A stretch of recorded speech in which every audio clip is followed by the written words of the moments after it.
নমস্কার বন্ধুরা, আমার চ্যানেলে আপনাদের সবাইকে স্বাগত জানাই। তো আজকে আমি আপনাদের তৈরি করে দেখাবো আমুদি মাছের চচ্চড়ি।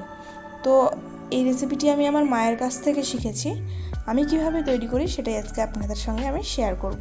তো চলুন দেখে নেওয়া যাক। তো যেহেতু আমি এটা কড়াইতেই রান্না করব, তো প্রথমে আমি কড়াইয়ের মধ্যে সমস্ত উপকরণগুলো মেখে নেব। এখানে কড়াইয়ের মধ্যে আমি একটা গোটা আলু বড় সাইজের কুচি করে নিয়েছি, সেটা দিয়ে দিলাম। আমি কিন্তু এখনও গ্যাসটাকে অন করিনি। এরপর দেড় পিস পেঁয়াজ কুচি, 4-5টা কাঁচা লঙ্কা কুচি, একটা গোটা রসুন কুচি, 1 চা চামচ লাল লঙ্কার গুঁড়ো, 1 চা চামচ হলুদ গুঁড়ো, 1/2 চা চামচ মতো জিরে গুঁড়ো আর স্বাদ অনুযায়ী লবণ। সমস্ত উপকরণ দেওয়া হয়ে গেলে এরপর দিয়ে দেবো ধনেপাতা কুচি আর সাদা তেল 1 টেবিল স্পুন মতো। ধনেপাতা চাইলে আপনারা একটু বেশিভাবে দিতে পারেন। আমি এখানে সাদা তেল ইউজ করছি, আপনারা চাইলে সর্ষের তেলও ইউজ করতে পারেন। সর্ষের তেলের টেস্টটা আরও ভালো হবে। তো প্রথমে আমি এটাকে ভালোভাবে মেখে নেব। মাখা হয়ে গেলে তারপরে মাছগুলোকে দিয়ে দেব। এরপর মাছগুলো দেওয়া হয়ে গেলে আবারও ভালোভাবে মেখে নেব। মেখে নিয়ে একদম সুন্দর করে সাজিয়ে দেবো। দেওয়ার পরে সামান্য একটু জল দিয়ে দেবো। আমি এখানে সামান্য একটু ছিটিয়ে জলটা দিয়ে দেবো।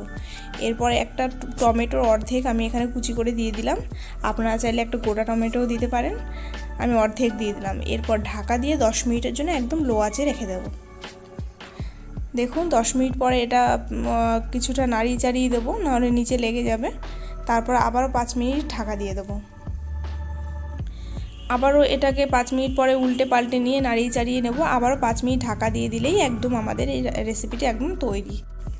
সব শেষে ধনেপাতা কুচি ছড়িয়ে দিলেই আমাদের রান্নাটা একদম তৈরি। তো আশা করি আজকের রেসিপিটা আপনাদের ভালো লেগেছে। ভালো লেগে থাকলে বাড়িতে একবার ট্রাই করে দেখতে পারেন, অবশ্যই ভালো লাগবে।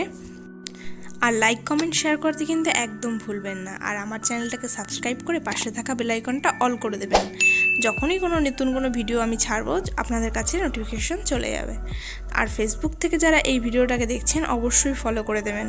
সবাই ভালো থাকবেন, সুস্থ থাকবেন। দেখা হচ্ছে নেক্সট ভিডিওতে। ধন্যবাদ।